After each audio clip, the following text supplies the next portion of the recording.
Taking off my white coat and donning my battle armor yet again. N95 mask, goggles, face shield, surgical gown, and gloves. I come to a life-altering realization. I no longer want to be both a doctor and a dragon slayer. I can no longer continue my current trajectory as a leader in academic medicine. As members of the HSA community, just starting your careers, you may wonder, how will you ever be selected for a leadership position if every job posting is seeking someone with 10 years of experience under his belt? How will you mature as a manager if you need experience to gain experience? Perhaps, instead, you've actually been working for several years, but have had difficulty climbing the ladder because you aren't senior enough. Given your age or your youthful looks, you're not selected. You're told that you must wait your turn. Your time will come. But you don't need to sail the same route that everyone else does. To navigate your own course, you must be willing to risk, to ask, to propel, to defend, and to recalibrate. Discovering your leadership potential means doing the unexpected. Go where no one else dares to go. The beginning of the pandemic placed me in a previously unimaginable position. Assistant professor of neurology on the front lines, yet at the department head. My boss, the chief of neurology, was quarantined abroad. His second in command, whom he'd left in charge as the acting chief, could not be found on hospital grounds. Nearly all my colleagues had also disappeared, hiding from their duties. Only a skeleton crew remained. In this vacuum, I took charge as the de facto acting chief. By being present and leading by example, I showed our junior faculty, our staff, and most importantly, our students, how to negotiate uncharted, unsafe territory. In this rapidly changing environment, I gained several weeks of valuable impromptu leadership experience because I was willing to manage an understaffed, under-resourced team when no one else more senior was. Now, hoping for a global crisis to boost your career chances may not be the best strategy. So how do you get a leadership position without fighting an invisible enemy? You ask. You simply can't presume that you'll be handed the job.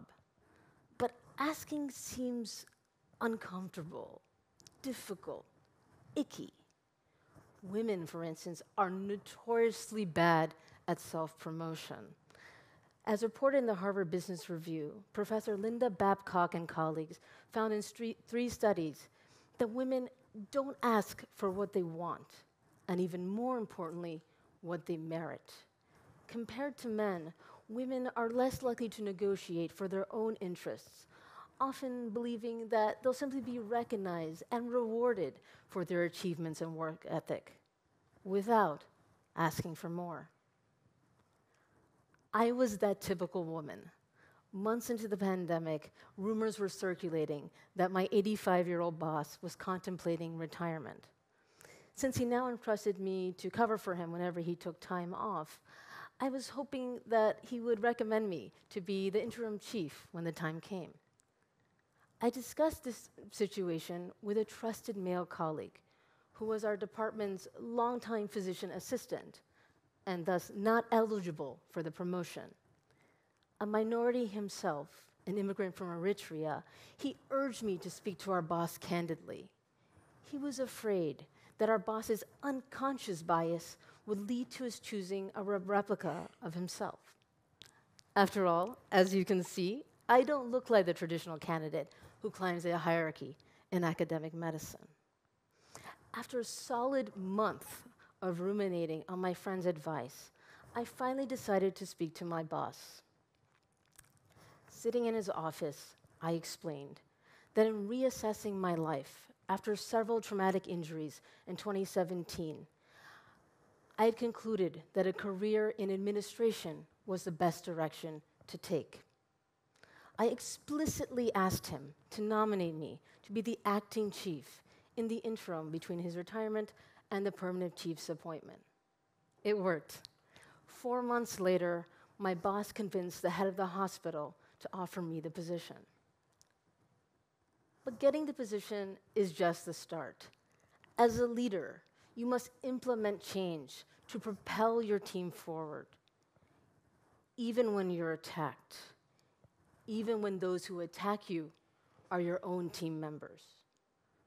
Realistically, once you've broken the leadership barrier, you'll face turbulence immediately. Unless you've found your own startup, you'll always be replacing someone else as the leader. Since you don't conform to the traditional image of a boss, some members of your team may have difficulty accepting your authority and may even resist your revamping the status quo. They'll press you to simply continue the established MO. Don't let them dissuade you from charting a new course. Push the boundaries. As German novelist Theodor Fontane wrote in the 1800s, if you're not moving forward, you're moving backward. If anyone questions your judgment, remember that you were the one chosen to lead. You belong at the helm. Since our former department head had been in charge for 45 years, I understood that change would be both welcomed and spurned. Thus, on day 2 of my taking over, I held a staff meeting in which I outlined my vision of creating a culture of accountability, efficiency, equity, and transparency. I also clearly laid out a plan of new requirements and expectations. Implementing cultural change takes both tenacity and patience. Holding underperforming doctors and nurses accountable was my first step. I could not have chosen a more effective way to be hit with complaints. Fortunately, through my prior leadership experiences, I had already developed a shield to defend the daggers thrown my way. When I began my first leadership experience in 2018 and started to redesign our Tarnish training program, those daggers took the form of undermining by several underhanded colleagues who were accustomed to no oversight. The former director, who had been removed from the position but not the program, spoke to higher-ups directly to overturn any new policies that I had made and declared to my students that I was just learning the ropes, trying to negate my authority and implying that I didn't know what I was doing. One very senior colleague, who wanted my title but not the attached responsibilities, publicly berated me in front of fellow professors and trainees and recommended that I see a psychiatrist, insinuating to others both his superior authority and his rationality. While I've never taken a martial arts class, I honed my self-defense skills that year. I absorbed 3 crucial lessons. The first was the importance of having trusted mentors at work and close friends outside of work. Even when you know that the accusations are unfounded, the falsehoods still upset you, causing stress and even nightmares. So having that reassurance and reality checks from those whom you respect really helps. You and your allies can discuss how to counteract these machinations actively and proactively. The second crucial lesson was the tremendous value of written documentation of incidents and instructions to establish credibility when disputes arise. A written record preserves details that become blurry over time. Months later, you'll need to definitively strike down fake news. The third crucial lesson was the need to establish strong lines of communication with executive leadership so that they know the situation and support you. When you're attacked by those on the ground, you need those above you to protect you. So once you've completed your first tour of duty as a leader, where do you go next? Leadership is not linear. Sometimes taking a parallel position elsewhere or even a step backwards may be the right move for your future. Regularly reassess both your career and your life. Be open to taking a totally different direction. Think deeply about what you want. Is the current direction of your career going to enable you to enjoy the life you've dreamt of having? Start at the end. Whom do you want at your funeral? Whom do you want to remember you, and how? What do you have to give up to advance in your current trajectory? Which sacrifices seem to be too much? What do you not want to regret?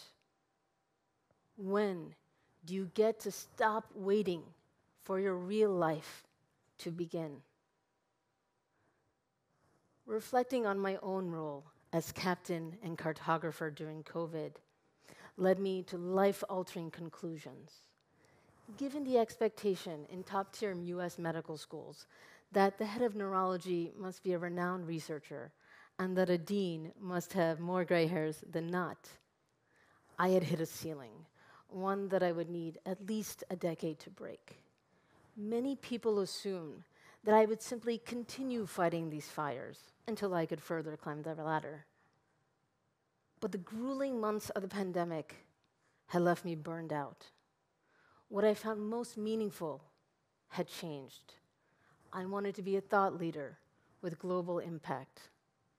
So I decided to pursue a full-time MBA at HEC. After 16 months as acting chief, I resigned and jumped off the glass cliff into the unknown. As your own career unfolds, the way you approach your lack of experience will determine whether you navigate toward uncharted territory. Contemplate who you are currently and be honest with yourself. Will you be prepared to take charge during a crisis when others resist or flee? Will you be willing to ask for what you merit when pressured? Will you have the confidence to implement change? Will you be ready to defend your decisions? Can you critically examine your career trajectory by starting at the end of your life and assessing it holistically? If needed, do you have the courage to steer toward a different direction than the one you had previously planned? In the coming years, ask yourself these questions. Be the captain and cartographer of your own career. Be the leader that no one expected you to be. Forge your own path. Thank you.